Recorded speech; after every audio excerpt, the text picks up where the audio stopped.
Je vous le disais en titre, depuis quelques années, ils ont trouvé une place sur nos terrasses et à l'intérieur de nos appartements. Les bonsaïs, les moins chers coûtent 10 € à peine. Prendre soin de ces petits arbres miniatures est tout un art. Gaël Darangos et Pierre-Julien Kiers.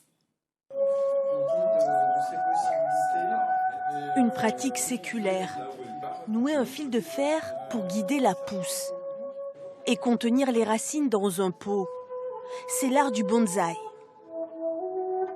Touffu ou écorché.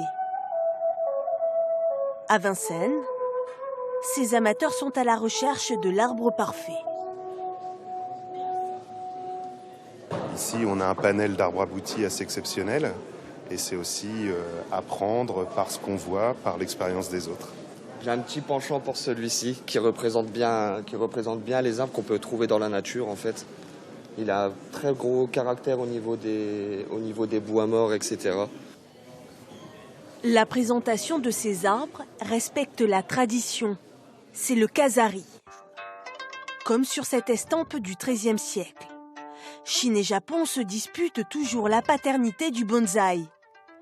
On trouve pourtant des traces sur cette fresque chinoise du 8e siècle. Paris va succomber bien plus tard, en 1878, lors de l'exposition universelle. Le japonisme envahit la France et l'Europe, mais particulièrement la France. Et dans cet essor et dans ce mouvement du japonisme arrive un certain nombre de cultures issus du Japon, dont le bonsaï. Et certains Français vont se passionner pour cet art de la miniaturisation des végétaux. À Vincennes, la passion se perpétue à travers la première venue en France de Yusuke Hamamoto, maître bonsaï.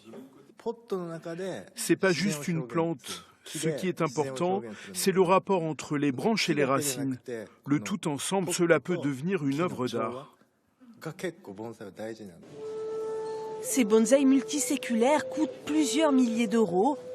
D'autres sont plus accessibles. De quoi vous offrir une touche japonaise dans votre foyer. Et oui, c'est très dépaysant.